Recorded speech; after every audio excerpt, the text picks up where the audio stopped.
Hello दोस्तों, मैं हूं पवन सर और अपने इस यूट्यूब चैनल मैथमेटिक्स जीवे में आप सभी का एक बार फिर से स्वागत करता हूं। तो दोस्तों, जैसा कि आप जानते हैं, हम लोग यहां पे जमा हुए हैं क्लास 8 के मैथ्स के रिवीजन के लिए। यानी कि अभी आपको जो यूनिट टेस्ट होने वाला है, उस यूनिट टेस्ट में आपको कौन कौन से इंपॉर्टेंट क्वेश्चन मैथ्स में आ सकते हैं उसके बारे में मैं आपको इस वीडियो में बताने वाला हूं और बहुत सारे सवालों को मैं सॉल्व कराने वाला हूं जो आप यहाँ पे देख करके स्टडी अपना कर सकते हैं। ओके, तो आगे बढ़ने से पहले मैं ये कहूंगा दोस्तों, अगर आप इस चैनल से अभी नए हैं, इस चैनल पर नए हैं और आपने अपने लाल रंग के जो सब्सक्राइब बटन है उसको क्लिक नहीं किया है तो क्लिक कर लीजिए और बेल आइकन में ऑल के बटन को जरूर प्रेस करके रखिए, जिससे मेरे वीडियो के नोटिफिकेशन आप तक आसानी तक मिलते रहें और आप आसानी से मेरे वीडियो का आनंद ले सकें। ओके दोस्तों, चलिए स्टार्ट करते हैं और क्लास 8 के मैथ्स को हम लोग शुरू करते हैं और यूनिट टेस्ट की पूरी तैयारी करते हैं। चलिए, पहला सवाल, जैसे आपको 1.1 में जाते हैं तो आपको दिया गया है परिमेय संख्याओं को क्या करना, संख्या रेखा पे दर्शाना। तो परिमेय संख्या यानी कि जैसे प्राकृतिक संख्या है, ये भी परिमेय संख्या होती है। पूर्ण संख्या जो हो वो भी परिमेय संख्या होती है। पूर्णांक संख्याएं भी क्या होती है, परिमेय संख्या होती है। और जितने भी बटे वाली संख्या होती है वो सारी की सारी परिमेय संख्या होती है। दशमलव जिसका स्वरूप शांत हो या अशांत आवर्ती हो, वो सारे भी क्या होती है, परिमेय संख्या होती हैं। इस चीज को ध्यान में रखना है। लेकिन करने की संख्याएं बहुत सारी जो होती है वो परिमेय होती हैं। कौन कौन सी, जिसका हम वर्गमूल घनमूल निकाल सकते हैं। जैसे मान लीजिए करनी 16, इसका वर्गमूल निकाल सकते हैं 4 आता है, तो ये भी क्या है, परिमेय संख्या है। लेकिन करनी 2 का अगर हम लोग वर्गमूल निकालने जाएंगे तो इसका दशमलव ना तो शांत रहेगा और ना ही आवर्ती रहेगा, तो करनी 2 क्या कहलाएगा, अपरिमेय कहलाएगा। तो यहाँ पर हमें जो सवाल दिया है वो परिमेय संख्या को क्या करना है, संख्या रेखा पर दर्शाना है। तो मैं ऑलरेडी आपको पहला प्रश्न लेके रखा हूं और उसके लिए मैंने एक संख्या रेखा खींच के रखा है। तो जब भी आपको इस तरह से संख्या रेखा पे दर्शाना रहेगा तो आप पहले से एक अच्छी सी संख्या रेखा खींच लीजिए। इसके बाद आपको एक जगह पे क्या करिए, 0 को फिक्स कर लीजिए। अब आपको देखिए हर में यहाँ पे सभी जगह 2 है, यानी कि आपको 1 क्या है, एक पॉइंट के बाद आएगा। यानी कि अगर आपको हम संख्या लिखने जाएंगे तो 1 2 3 4 लिखते हैं, लेकिन यहाँ 1 2 3 4 नहीं लिखेंगे। यहाँ क्या लिखेंगे, हर में क्या है, हर एक के 1/2 है, बटे में 2 है। तो यानी कि हम लोग पहला सब संख्या लिखेंगे। ये देखिए, याद रखिए समान दूरी पर होना चाहिए। स्केल के माध्यम से आप समान दूरी पर दर्शा सकते हैं। तो यहाँ पहला जो संख्या है धनात्मक, दाईं ओर हमेशा धनात्मक, बाईं ओर हमेशा क्या होता है, ऋणात्मक होता है। तो यहाँ पे 1/2 आएगा। फिर अगला डॉट, समान दूरी पे अगला डॉट जो आएगा वो क्या होगा, 2/2 होगा, जिसको हम अपनी भाषा में क्या बोल सकते हैं, 1 बोल सकते हैं। अगर बोले तो 1 यहाँ पर आएगा आपका। अगला नंबर जो है वो क्या होगा, 3/2 होगा। फिर अगला नंबर 4/2 होगा, जिसे हम क्या कर सकते हैं, 2 कह सकते हैं। इसके बाद आपका अगला नंबर होगा 5/2 और 6/2, जिसे हम क्या कर सकते हैं, 3 कह सकते हैं। तो इससे बड़ा अपने पास नंबर नहीं है, इसलिए अपने को आगे जाने की जरूरत नहीं है। ऐसे माइनस की तरफ चले आ जाइए तो यहाँ पर आपको माइनस में -1/2 आएगा। फिर समान दूरी पे -2/2, जिसे हम क्या कर सकते हैं, -1 भी कर सकते हैं। फिर आगे आएंगे तो -3/2, यानी हर में जो संख्या रहेगा वही आपको क्या करना है, लिखते जाना है। 1/2, 2/2, इस तरह से आप संख्या बढ़ाते जाइए। तो यहाँ -4/2, यानी कि इसे हम क्या कर सकते हैं, -2 कर सकते हैं। अब आपको इसमें से कौन कौन सी संख्या दर्शाने के लिए कहा है, तो पहले बोला है धनात्मक 3/2, तो 3/2 यहाँ पर है। इसको क्या करिए, हल्का सा राउंड कर दीजिए और एक कोई भी नाम दे दीजिए। मैंने इसको A नाम दे दिया। ऐसे ही 5/2, 5 धन में है तो यहाँ पे भी आपको दिखाई दे रहा है, इसको B नाम दे दीजिए। और तीसरी संख्या जो दर्शाना है वो -3/2 है, तो यहाँ पर है, इसको C नाम दे दीजिए। और यहाँ पे आंसर में आप बता दीजिए कि मैंने किस बिंदु को किससे दर्शाया है। तो बिंदु A जो है वो हमारा निर्देशित कर रहा है किसको, 3/2 को। B जो है वो निर्देशित कर रहा है वो 5/2 को। और C जो है वो निर्देशित कर रहा है आपको -3/2 की। इस तरह से आपको क्या करना है, संख्या रेखा पर दर्शाने के बाद फाइनल आंसर भी वहां पर लिख देना है। याद रखिए संख्या रेखा को आपको पेंसिल से ही बनाना है, डायग्राम पेन से नहीं बना सकते हैं। ओके, तो ये हुआ हमारा पहला। इस तरह के आपको बहुत सारे क्वेश्चंस दिए गए हैं, तो उसमें से आप अगर एक क्वेश्चन को समझ लिए तो बाकी क्वेश्चन आप कर सकते हैं। याद रखिए बड़ी संख्या बटे वाली नहीं आती मोस्टली, तो इसलिए छोटी संख्या पे ज्यादा कॉन्सेंट्रेट करना है। ओके, अब आते हैं 1.2 में। जो क्वेश्चन नंबर 2 है उसमें आसानी से प्रश्नों का जवाब आप दे सकते हैं, वैसे उसके पूछने की संभावना कम है। तो हम लोग क्वेश्चन 1.2 पे आते हैं।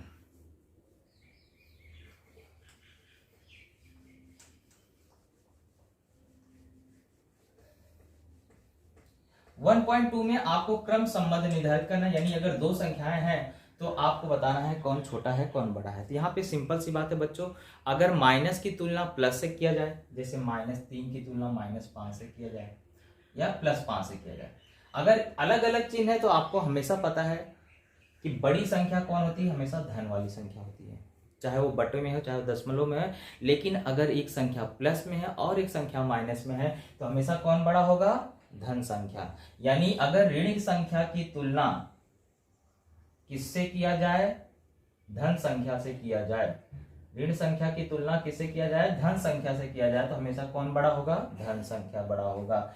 ऋण की संख्या की तुलना अगर जीरो से किया जाए, किससे किया जाए, जीरो से, तो भी जीरो क्या होगा, बड़ा होगा। अगर धन की संख्या का कोई धनात्मक संख्या है उसकी तुलना जीरो से किया जाए तो धन संख्या क्या होगी, बड़ी होगी। सभी चीजों को आपको अच्छी तरीके से याद रखना है कि जब चिन्ह अलग अलग होंगे तो धन संख्या बड़ा होगा। ऋण की तुलना अगर आप जीरो से कर रहे हैं तो जीरो बड़ा होगा, धन की संख्या अगर जीरो से कर रहे हैं तो जीरो बड़ा होगा। और धन की संख्या आप जानते हैं, अगर -5 8 और 9 में तुलना किया जाए तो धन दोनों है, चिन्ह समान है, तो जो बड़ा दिखाई दे रहा है वही। लेकिन अगर यही माइनस में हो जाए तो दाईं तरफ कौन होता है, हमेशा -8। तो माइनस में थोड़ा सा याद रखिए कि -8 बड़ा होगा और -9 छोटा होगा। लेकिन धन में अगर तुलना किया जाए तो 9 बड़ा होगा और 8 क्या होगा, छोटा होगा। तो इन सभी चीजों को अगर आप ध्यान में रखते हैं तो आप आसानी से क्रम संबंध क्या कर सकते हैं, निर्धारित कर सकते हैं। तो उसमें से मैं आपको 1-2 प्रश्न करा देता हूं जिसका आपको चिन्ह भी समान हो और बटे में आपको भिन्न के रूप में हो। जैसे आपको एक सवाल है -25/8 और एक है -9/4। ये दो संख्याओं के बीच में आपको बताना है कौन बड़ा है कौन छोटा है। तो मुझे यहाँ पे देखिए दोनों की चिन्ह समान है, हर अलग अलग है, इसलिए हमें डायरेक्टली ऊपर की संख्या की तुलना नहीं करना, तिर्यक गुणा करना पड़ेगा ऐसे सवालों में। तो पहले -25 का गुणा कर देंगे 4 में तो ये आ जाएगा -100। ओके, और दूसरा हम गुणा करेंगे किसका, 8 का गुणा 9 में, 8 का गुणा -9 में कितना आ जाएगा, -72। अब आपको तुलना करना है कि -100 बड़ा है कि -72 बड़ा है। तो दोनों के चिन्ह माइनस है तो जो छोटा दिखता है वही क्या होता है, बड़ा होता है। अगर दोनों के चिन्ह माइनस में है तो 72 बड़ा होगा और 100 क्या होगा, -100 क्या होगा, छोटा होगा। तो -72 दूसरा वाला है यानी दूसरी संख्या बड़ी होगी। अगर पहला गुणनफल बड़ा आता है तो पहली संख्या बड़ी, और दूसरा गुणनफल अगर बड़ा आता है तो दूसरी संख्या बड़ी। तो इसलिए हम यहाँ बताएंगे चूंकि हमारा ये संख्या बड़ी है इसलिए -25/8 क्या होगा, छोटा होगा -9/4 से, यानी ये संख्या क्या हो गई, बड़ी हो गई। इस तरह से आपने इसको क्रम संबंध क्या कर दिया, निर्धारित कर दिया। क्लियर। चलिए आते हैं 1.3 में।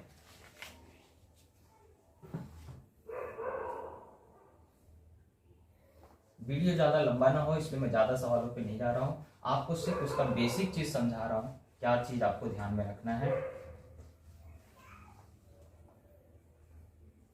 अभी आपको यहाँ पे बोला है परिमेय संख्या को दशमलव स्वरूप में बदलिए। क्या बोला है, परिमेय संख्या को दशमलव स्वरूप में बदलना, यानी अगर आपको भाग आता है तो आप इसे आसानी से कर सकते हैं। जैसे मान लीजिए अगर एक संख्या है 2/6, इसे आपको अगर बदलना है तो कैसे बदलोगे, 2 को अंदर रखना है, 6 को बाहर रखना है, 6 से विभाजित करना है, क्योंकि जो हर में होता है उससे भाग दिया जाता है और जो अंश में होता है उसमें भाग दिया जाता है। तो 2 अभी छोटा है तो फिलहाल 0 बार जाएगा, यहाँ 0 लिखोगे, घटा दोगे तो 2 आएगा। अब दशमलव लगेगा तो एक बार 0 बढ़ेगा, क्योंकि किसी भी संख्या के दशमलव के बाद के अंक क्या होते हैं, असंख्य 0 होते हैं। तो आप अपनी इच्छा अनुसार कितने भी 0 लगा सकते हैं। तो 6 दूनी 12, 6 त्रिक 18, 3 बार जाएगा, फिर 2 बचेगा, फिर 0 बढ़ेगा। तो यही क्रिया क्या होती जाएगी, बार बार होती जाएगी। तो इसका मतलब हम बार बार भाग देते रहेंगे तो अपनी जिंदगी बीत जाएगी, तो आगे बढ़ना ही नहीं। जब आपको पता है बार बार 2 आता जाएगा, हम 0 बढ़ाते जाएंगे, 3 बार जाएगा। तो आप इसे बोल सकते हैं कि जब हम 2/6 को भाग दे रहे हैं तो 0.333 इस तरह से ये भाग आते जा रहा है। तो जिसको मैं शॉर्टकट में क्या लिख सकता हूँ, 0.3, और एक संख्या रिपीट होती है तो डॉट लगा दीजिए, और एक से ज्यादा रहती तो बार साइन लगा देते हैं। तो अगर बार साइन लगाएंगे तो भी गलत नहीं है। तो आपको 3 बार बार रिपीट हो रहा है, बार बार रिपीट हो रहा है, इसलिए बार साइन लगा देते हैं। तो 3 बार बार लिखने की जरूरत नहीं होती है। ये आपका आंसर आ चुका है। ओके, ऐसे आपको और एक सवाल ले लेते हैं। मान लीजिए 9/14 है,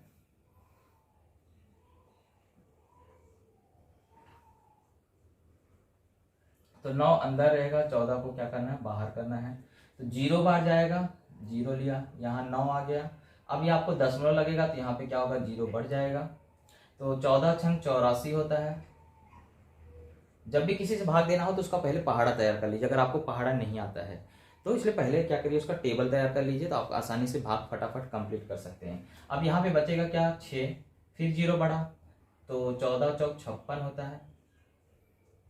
और ये भाग देखते रहना कि यहाँ ऊपर वाली कोई संख्या रिपीट होना तो चालू नहीं होगी, क्योंकि जब रिपीट होना चालू हो गई तो यानी आपको वहीं पे भाग देना बंद कर देना है। तो यहाँ आया 4, अभी भी देखो कहीं संख्या रिपीट नहीं हुई थी, यानी आगे भाग देना है। 0 बढ़ा तो 14 या 42 होता है, यानी 14 दूनी 28 लिखेंगे हम। घटाएंगे तो आपको 12 बचेगा, फिर एक 0 बढ़ाएंगे तो 14 8 112 बचेगा 8, फिर 0 बढ़ेगा तो 14 छंग 84, 14 25 70 बचा कितना, 10। फिर एक 0 बढ़ेगा, 14 7 98 बचा कितना, 2।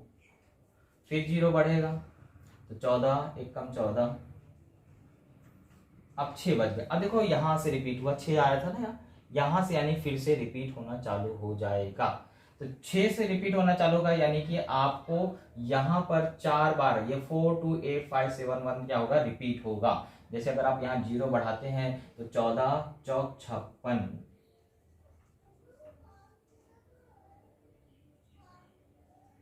तो यहां से देखो ये 4 2 8 5 7 1 ये क्या होगा, रिपीट होगा। 6 रिपीट नहीं होगा। इसलिए जब आप इसका आंसर लिखने जाओगे तो बच्चों कैसे लिखोगे, याद रखना, मैं यहाँ पे जगह नहीं है इसलिए आंसर यहाँ लिख के दिखा रहा हूँ कि जब आप 9/14 को भाग दोगे तो आप बताओगे 0.642851, फिर क्या आएगा 428571। तो कौन सी संख्या रिपीट हो रही है आपको दिखाई दे रहा है, तो यहाँ आप लिखेंगे इसको 0.6 तो लिख लेंगे, इसके बाद 428571 इतना फिर से लिखना है। इसके बाद ये संख्या क्या होगी, रिपीट होगी। तो ये इसका क्या हो जाएगा, आंसर हो जाएगा। क्लियर। ये तो ऐसा भाग था कि काफी बड़ा था, लेकिन परीक्षा में अगर आएंगे तो छोटे छोटे ही आएंगे, ज्यादा बड़े नहीं आएंगे। ओके, चलिए 1.3 हो गया। 1.4 आपको आकृति वाला है, आकृति वाला हम लोग यहाँ पे बना नहीं सकते, तो इसलिए इसको बाद में देखते हैं। वैसे मुझे नहीं लगता है, क्योंकि ये 9वीं का सवाल है तो 9वीं में ही पूछेगा, अभी फिलहाल आपको यहाँ पे तो पूछने की संभावना कम है। चैप्टर नंबर 2 पे आते हैं। समांतर रेखा की परिभाषा याद कर लेना कि एक ही प्रतल में समाविष्ट तथा परस्पर न प्रतिच्छेदित करने वाली रेखाओं को क्या कहते हैं, समांतर रेखा कहते हैं। और 3 गुणधर्म दिए गए हैं, संगत कोण का गुणधर्म, एकांतर कोण का गुणधर्म और अंतःकोण का गुणधर्म। ये तीनों गुणधर्म भी याद कर लेना, अक्सर एक आध गुणधर्म परीक्षा में पूछ ही लिया जाता है, इसलिए तीनों गुणधर्म बिल्कुल याद रखने का। तो मैं यहाँ पे एक्सरसाइज में नहीं जाता हूँ, आपको शॉर्टकट में बता देता हूँ इसमें सवाल कैसे आ सकते हैं। अगर आएंगे तो कोई आकृति बनी रही है और उसमें से जोड़ियां पहचानने के लिए बोल सकते हैं, जैसे संगत कोण की जोड़ी कौन सी है, एकांतर कोण की जोड़ी कौन सी है, अंतःकोण की जोड़ी कौन सी है, शीर्षाभिमुख कोण की जोड़ी कौन सी है, यही आपको पूछा जा सकता है।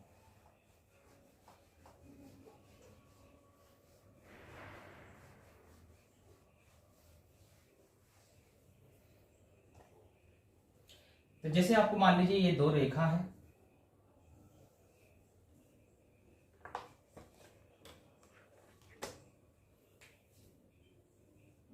और इसको एक तिर्यक रेखा क्या कर रही है, काट रही है।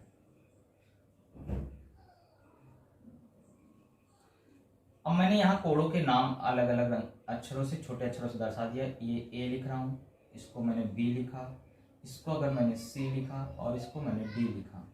यहाँ पे कोण ई है, यहाँ एफ है, यहाँ जी है और यहाँ एच है। तो अगर आपको कोण की, किसी भी कोण की संगत कोण की जोड़ी पूछ सकता है, किसी की एकांतर कोण की जोड़ी पूछ सकता है, तो आपको अच्छी तरह से आना चाहिए। अगर संगत कोण की बात किया जाए, संगत कोण की जोड़ी, तो आपको मालूम है ए की जोड़ी इसी तरह बनेगी। देखो ये तिर्यक रेखा है, संगत कोण की जोड़ी क्या होती है, तिर्यक रेखा के एक ही ओर होती है। इधर की जोड़ी इधर, इधर की जोड़ी इधर। तो अगर ए की जोड़ी पूछा तो ये पहली रेखा के ऊपर है, तो हमें दूसरी रेखा के ऊपर ढूंढना पड़ेगा, यानी ए की जोड़ी जो है वो किसके साथ बैठेगी, ई के साथ। तो कोण ए का जोड़ी आपका आ जाएगा कोण ई। ऐसे कोड बी का पूछेगा तो कोड बी की जोड़ी हो जाएगी कोड एफ पे। अगर डिटेल में समझना है तो इस पे आपको मैंने वीडियो बना के रखा है, आप वहाँ पे प्लेलिस्ट में जाकर के वीडियो को देख कर अच्छे से समझ सकते हैं। फिलहाल अभी हम लोग रिवीजन कर रहे हैं तो फटाफट थोड़ा करते हैं। इसी प्रकार से दो जोड़ी यहाँ है तो बी की जोड़ी कौन सी होगी, डी यहाँ है, यहाँ एच पे आ जाएगा, और सी की जोड़ी किसके साथ बन जाएगी, एच जी के साथ। इस तरह से संगत कोड की जोड़ी हो जाएगी। यही अगर एकांतर कोड की पूछेगा तो एकांतर कोड में दो होते हैं, एक होता है अंतः कोड, अंतः जोड़ी, और एक होता है बाह्य जोड़ी। तो अंदर की जोड़ी मतलब अंदर ही अंदर एकांतर रहेंगे, लेकिन एकांतर कोड में क्या होता है, तिर्यक रेखा के एक इस तरफ बनता है तो एक तिर्यक रेखा के इस तरफ बनता है, उसकी जोड़ी अलग अलग साइड में होती है। तो जैसे अंदर की बात करें तो बी अंदर है रेखा के, चार ही कोड अंदर की तरफ है, तो बी की जोड़ी क्रॉस में चले जाइए, क्रॉस में कौन है, बी की जोड़ी के एच है, तो बी की जोड़ी किसके साथ बनेगी, एच के साथ। मैं याद रखना एकांतर कोड की बात कर रहा हूं। और सी का क्रॉस किसके साथ होगा, ई के साथ, तो कोड सी की जोड़ी जो बनेगी कोड ई के साथ बनेगी। यह अंतः जोड़ी हो गई। अगर बाह्य जोड़ी की बात करेंगे, अब बाह्य जोड़ी मतलब यहां ऊपर की तरफ और एकदम नीचे की तरफ आ जाए, तो ए क्रॉस में कौन आ रहा है, जी आ रहा है, तो कोड ए का हो जाएगा कोड जी के साथ, और कोड डी का हो जाएगा कोड एफ के साथ। इस तरह से एकांतर कोड हो गया। अगर अंतः कोड बोलेगा तो देखो बिल्कुल कोड बी की जोड़ी कोड ई, अंतः को मतलब रेखा के अंदर ही हो और एक ही ओर हो, तो बी की जोड़ी ई के साथ बनेगी और सी की जोड़ी किसके साथ आएगी, एच के साथ। इस तरह से कोई भी एक जोड़ी बॉक्स के टाइप में पूछा जा सकता है, एकांतर कोड, संगत कोड, किसी का भी। अगर शीर्षाभिमुख कोड का पूछ ले जैसे ई का, तो ई का शीर्षाभिमुख कोड एकदम सामने सामने याद रखना। शीर्षाभिमुख कोड मतलब कैसे होते हैं, ये वाला कोड का शीर्षाभिमुख यहां बनता है, ये वाले कोड का शीर्षाभिमुख यहां बनता है, ये वाला कोड का शीर्षाभिमुख यहां बनता है, इतना याद रखना है। क्लियर। तो शीर्षाभिमुख कोडों के माप भी क्या होते हैं, समान होते हैं, छोटी क्लासों में आपने पढ़ा है। ओके, तो ज्यादा परीक्षा में अगर पूछा जाता तो यही सब पूछा जाएगा।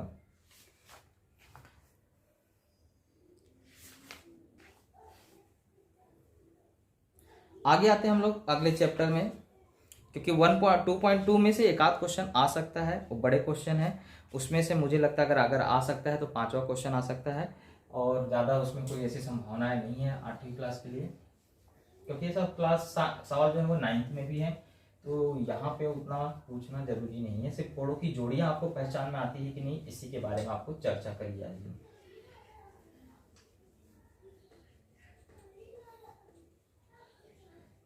तो हम लोग थर्ड चैप्टर पे आते हैं।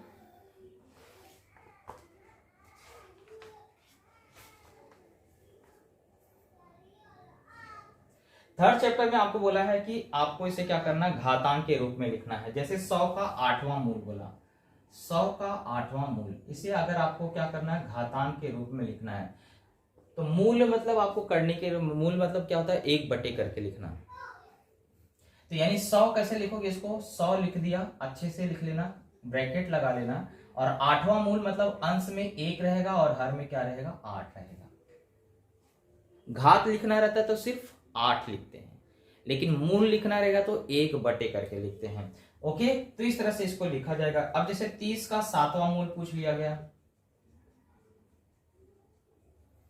तो क्या करोगे, सबसे पहले 30 लिख लोगे, ब्रैकेट लगा लोगे, ऊपर 1/7। ये लिखते समय याद रखना जस्ट आपको कोष्टक के ऊपर लिखना है, 30 के बाजू में नहीं लिखना है। ओके, ऐसे किसी को शब्दों में पूछा जा सकता है, जैसे आपको यह अंकों में लिखा है 81 के ऊपर घात 1/4, तो आप क्या लिखोगे, 81 का कौन सा मूल है, ये चौथा मूल। तो इस तरह से आपको शब्दों में से व्यक्त कर देना है। क्लियर। तो 3.1 में यही है, अब उससे ज्यादा कोई चीज है नहीं। 3.2 में आते हैं।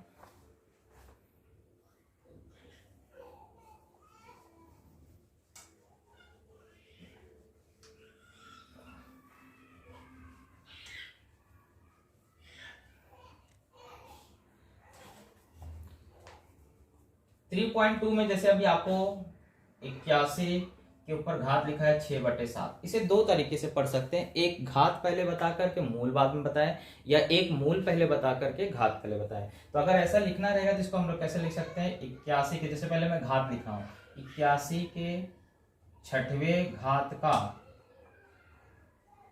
कौन सा मूल है, 7वां मूल। और दूसरा तरीका क्या हो सकता है, मूल में पहले बता सकता हूं तो कैसे लिखूंगा, 81 के 7वें मूल का 6वां घात, यानी दोनों तरीके से पढ़ा जा सकता है। कैसा परिश्रम आपको पूछा है, बस इस पे आपको ध्यान रखना है। पहले घात बोला है तो पहले इस तरह से लिखा जाएगा, और पहले मूल बोला है तो पहले इस तरह से लिखना है। ओके, अगर दोनों बोला है तो दोनों इस तरह से लिख लीजिए। अब आपको इसको अगर अंकों में रूपांतरित करना है तो कैसे बदलोगे, देखो जैसे क्वेश्चन नंबर 4 है, 3 के घनमूल का घन, ये कौन सा एक्सरसाइज है, 3.2 की बात कर रहा हूं मैं। 3 के घनमूल का घन, घनमूल मतलब देखो आपको वर्ग के लिए 2 लगाते हैं और वर्गमूल के लिए भी, वर्गमूल आ गया मतलब 2, घनमूल के लिए 3 यूज किया जाता है। तो 3 लिख लिया, उसके ऊपर बोला घनमूल यानी बटे में 3 लिख लेना है, और का घन, ऊपर का घात भी क्या है, 3 है। तो इस तरह से आपको इसका आंसर हो जाएगा। ओके, तो ऐसे कोई भी सवाल अगर आपको पूछा जाता है तो उसको आप यहाँ पे चाहे शब्दों में व्यक्त करना हो चाहे अंकों में व्यक्त करना हो, आप इस तरह से व्यक्त कर सकते हैं।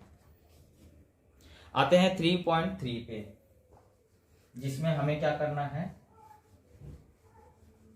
घनमूल याद करना है।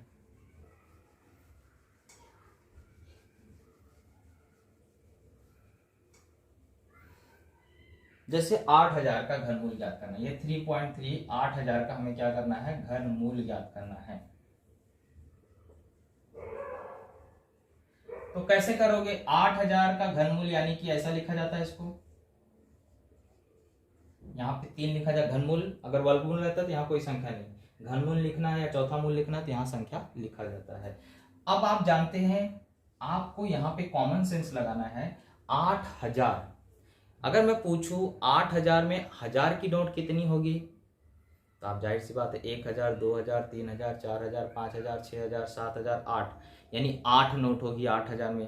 तो मैं क्या लिख सकता हूँ इसको, 8 गुणे 1000 लिख सकता हूँ, यानी 8000 ये बना कैसे है, 1000 की 8 नोटें मिल करके। अब आप इसका खंड कर लीजिए बहुत सरल तरीके से।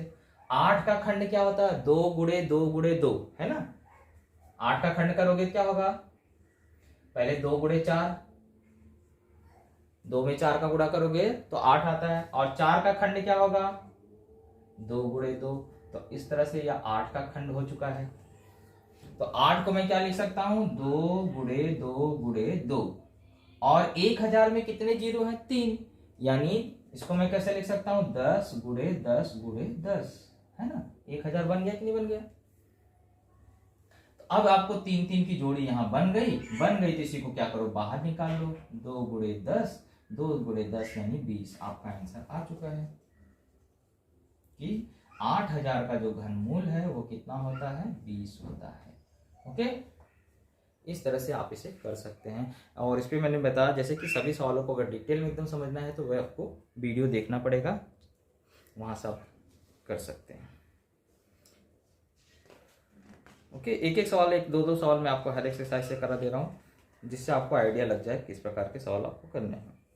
ओके, कुछ अब आपका आता है चैप्टर नंबर 4। इसमें आपको मैंने बताया डेफिनेशन याद कर लेना शीर्षलम मादिका की, और एक आपको स्टेटमेंट दिया है पेज नंबर 21 पे कि जो त्रिभुज के शीर्षलम का संगामी बिंदु होता है जिसे केंद्रव बोला जाता है, वह केंद्रव हमेशा क्या करता है, सॉरी, त्रिभुज की मादिकाओं का जो संगम बिंदु होता है उसे केंद्रव कहते हैं। और वह केंद्रव क्या करता है, उस मादिका को 2:1 के अनुपात में विभाजित करता है। ये चीज आपको याद रखना, हो सकता है खाली जगह में पूछा जा सकता है।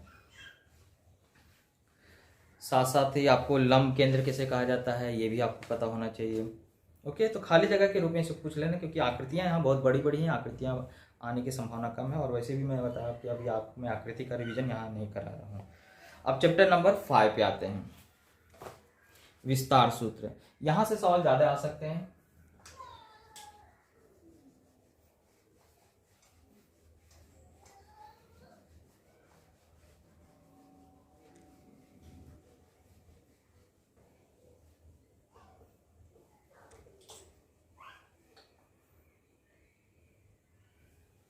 चैप्टर नंबर 5 विस्तार सूत्र। विस्तार सूत्र में पहला जो सूत्र है वो इस प्रकार से है कि अगर एक ब्रैकेट में x प्लस ए है और दूसरे ब्रैकेट में x प्लस बी है, तो इसका अगर हम विस्तार करने जाएंगे तो ये देखो आपको ब्रैकेट में क्या समान दिखाई दे रहा है कि दोनों ब्रैकेट में पहला नंबर क्या है, सेम है, और जो दूसरे नंबर है वो क्या है, अलग अलग है। जब ऐसी कंडीशन आएगी तो उसने बोला है सेम नंबर का स्क्वायर कर दीजिए, प्लस लगा करके जो अलग अलग नंबर है उसको जोड़ दीजिए और उसमें समान संख्या से क्या करिए, गुणा कर दीजिए, यानी बाहर ब्रैकेट के x और प्लस असमान नंबरों का गुणा कर दीजिए। अब जैसे उदाहरण समझते हैं, एक ब्रैकेट में अगर m प्लस 4 है और एक ब्रैकेट में m प्लस 6 है, तो क्या करोगे, सेम नंबर यहाँ क्या दिखाई दे रहा है बच्चों, m दिखाई दे रहा है दोनों जगह, तो पहले क्या करोगे, m का स्क्वायर लिख लोगे, प्लस लगा लोगे, अलग अलग नंबर जो है उसको जोड़ोगे, यानी 4 प्लस 6 को जोड़ोगे और बाहर सेम यानी चरांक कौन सा लगा दोगे, n, प्लस बोला है अलग अलग जो नंबर है उसका गुणा कर दीजिए, यानी 4 और 6 का क्या करिए, गुणा कर दीजिए। अब आपको इसको हल कर लीजिए, तो ये m स्क्वायर हो गया, 4 में 6 जोड़ा तो 10 और ये m लिख लिया, और यहाँ 4 का पहाड़ा 6 बार पढ़ा तो कितनी बार हो गया, 24। ये आपका हल हो गया, है ना। एक सवाल और कर लेते हैं। मान लीजिए p माइनस 8 है और p प्लस 7 है, यहाँ एक माइनस प्लस हो गया, कोई टेंशन नहीं बच्चों, बस अलग अलग नंबर देखो और समान नंबर, p सेम है तो पहले सेम नंबर का वर्ग कर लिया, प्लस लगा लिया, और जो अलग अलग नंबर है चिन्ह के साथ लिख लो और चरांक को लगा दो p जो सेम है, प्लस अलग अलग नंबर का गुणा, तो यानी माइनस 8 गुणे 7, जहां माइनस रहेगा वहां छोटा सा कोष्टक लगा लीजिए। अब आपको देखो इसका वर्ग करोगे p स्क्वायर, यहाँ अलग अलग चिन्ह है, अलग अलग चिन्ह होता तो घटाते हैं, आपको मैंने नारा बताया है, समान चिन्ह होगा तो जोड़ेंगे, अलग अलग चिन्ह होगा तो घटाएंगे, जोड़े चाहे घटाए बड़ी संख्या का चिन्ह लगाए, तो घटेगा तो कितना आएगा, 1, लेकिन बड़ी संख्या माइनस में इसलिए माइनस आएगा, माइनस 1p, और यहाँ पे भी गुणा हुआ तो 7 8 56 और एक माइनस है, प्लस माइनस का गुणा हुआ तो माइनस आता है, तो इसको हम लोग बोल सकते हैं p square minus p minus 56। एक लिखा भी जाता है, नहीं भी लिखा जाता, जैसे आपकी इच्छा है वैसे करिए। ओके, तो इस तरह से इसको क्या किया जाता है, हल किया जाता है। तो इस तरह से मैंने आपको पहला यानी 5.1 में इसी प्रकार के सवाल है, इसमें से कोई भी सवाल रहने दो, तरीका ये सूत्र है, इसी सूत्र के हिसाब से आपको क्या करते जाना है, एडजस्ट करते जाना है। ओके, आते हैं 5.2 पे।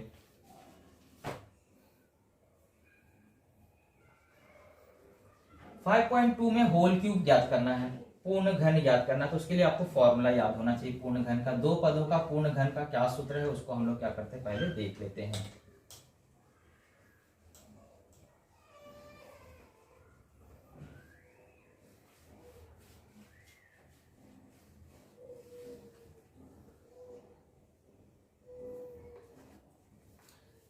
तो पूर्ण घन का सूत्र होता है बच्चों, यहां मैं लिख देता हूं, a प्लस बी का पूर्ण घन जो होता है वो फॉर्मूला है a cube plus 3a square b plus 3ab square plus b cube. ये फॉर्मूला है सिंपल सा, इस फॉर्मूले के हिसाब से आपको चलते जाना है, यानी 1 पद 2 पद 3 पद 4 पद, टोटल पर लास्ट में कितने पद आएंगे, 4 पद आएंगे, इतना आपको याद रखना है। चलिए जैसे मान लीजिए आपको पहला सवाल है k प्लस 4 का अगर आपको क्यूब निकालना है, k प्लस 4 का होल क्यूब, तो यहाँ a के स्थान पे क्या लिखा है k, b के स्थान पे क्या लिखा है 4, तो आप इसके हिसाब से इसको एडजस्ट करिए। तो पहले a का क्यूब बोला, मतलब मुझे किसका क्यूब लिखना है, k का, ब्रैकेट लगा लीजिए, ऐसा क्यूब लिख लीजिए, प्लस लगा लीजिए 3 गुणा, इनके बीच में हमेशा क्या होता है, गुणा होता है, तो 3 गुणे a का वर्ग यानी किसका वर्ग, k का वर्ग, गुणे b यानी हमारा क्या लिखा है, देखो प्लेस देख लो बस, किसकी जगह पे क्या लिखा है, 4 उतार लिया, प्लस लगा लिया, यहाँ पे लिखो 3 गुणे a यानी k और b का वर्ग यानी 4 का वर्ग, प्लस b का घन, तो b की जगह क्या लिखा है 4, तो 4 का घन। इस तरह से आपको सूत्र के हिसाब से एडजस्ट कर लेना है। तो k का घन प्लस, यहाँ पे आपको पहले 4 दिया 12 हो गया है ना, संख्या को गुणा कर सकते हैं ना, 3 चौक 12 और k का स्क्वायर करोगे तो k स्क्वायर ही आएगा, प्लस यहाँ पे क्या करना है, पहले 4 का वर्ग करो, 4 का वर्ग यानी 4 गुणे 4 कितना होता है 16, तो 16 में फिर कितने का गुणा कर दो, 3 का, तो 16 यहाँ कितना हो गया 48, तो यहाँ 48 और k लिखा है तो k लिख लो, और 4 का घन करना, 4 का घन करना मतलब 4 गुणे 4 गुणे 4, तो पहले 4 गुणे 4 किया तो कितना आया 16, फिर 16 में कितने का गुणा करना है 4, कितना होता है 64, यहाँ 64 लिख लो, हो गया ना, काम खत्म, आपका आंसर आ चुका है। ओके, इस तरह का कोई भी सवाल आए आप बिंदास करिए।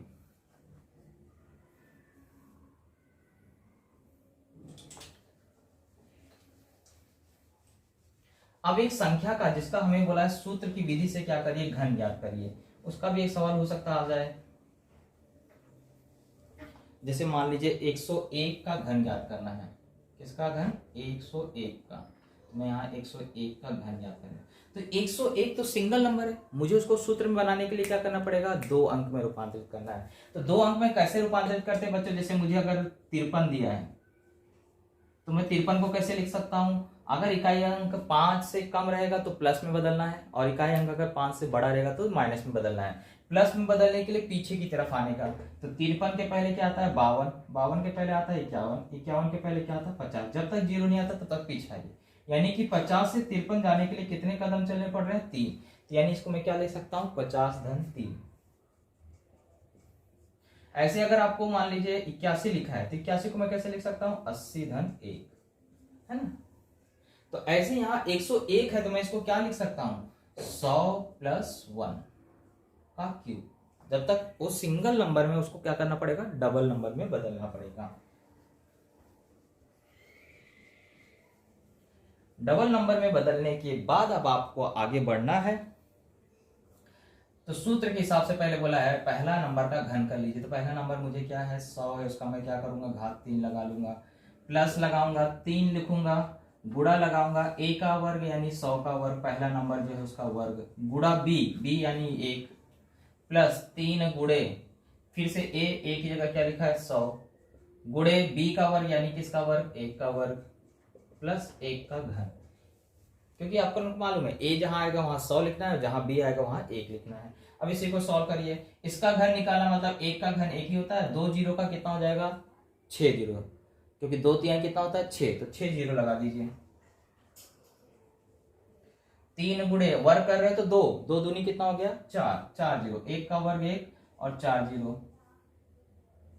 प्लस 3 गुणे 100, 1 का वर्ग तो 1 ही होता है और 1 का घन भी 1 ही होता है, ये हो जाएगा 1 6 जीरो 6 जीरो, यहाँ पे गुणा किया तो 10 30,000 हो जाएगा, 100 300 हो जाएगा और 1। अब इन सबको क्या करना है जोड़ देना है, तो लास्ट में 1 आ गया, शून्य है यहाँ भी शून्य है, यहाँ भी शून्य है, तो दूसरा अंक शून्य, तीसरा अंक यहाँ पे 3 है, 3 3 ही रहेगा, चौथा अंक यहाँ पे 0 है, यहाँ भी 0 है तो 0 ही रहेगा, पांचवा अंक यहाँ 3 है और यहाँ पे पांचवा अंक क्या है 0 है तो यानी 3 रहेगा, और छठवां अंक यहाँ पे 0 है तो 0, सातवां अंक 1 है, तो ये आपका आंसर हो गया। इसको आप क्रम से जोड़ सकते हैं, इस तरह से लिख के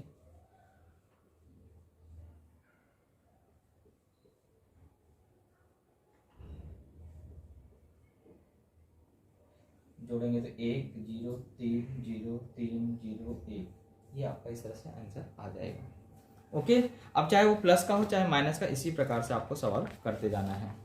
एक माइनस वाला भी सीख लेते हैं, अगर आपको बीच में यहाँ प्लस की बजाय माइनस रहे तो माइनस वाला फॉर्मूला भी आपको दिया गया है।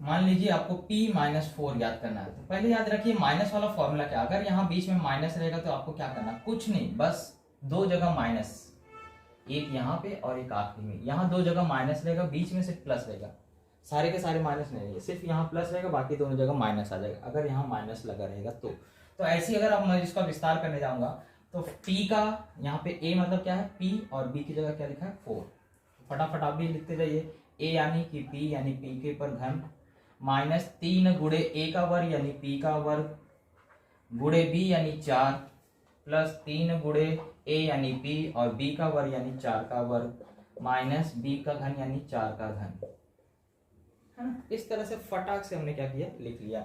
अब इसको विस्तार कर दीजिए, p का घन करेंगे तो p ही रहेगा, यहाँ 4 यानी 12, पी स्क्वायर हो जाएगा, प्लस 4 का वर्ग किया तो 16, 16 में 3 का गुणा किया तो 48 पी, माइनस 4 का घन किया तो 64। ये आपका आंसर हो गया। ओके, चाहे वो माइनस का हो चाहे प्लस का हो, इसी प्रकार से आपको करते जाना है।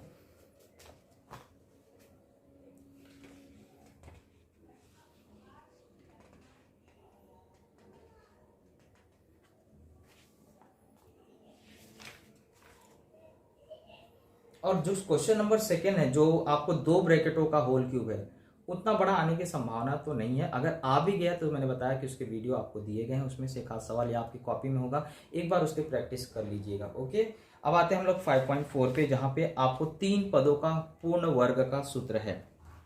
3 पद का पूर्ण वर्ग कैसे निकालते हैं उसका हम लोग पहले फॉर्मूला पढ़ लेते हैं।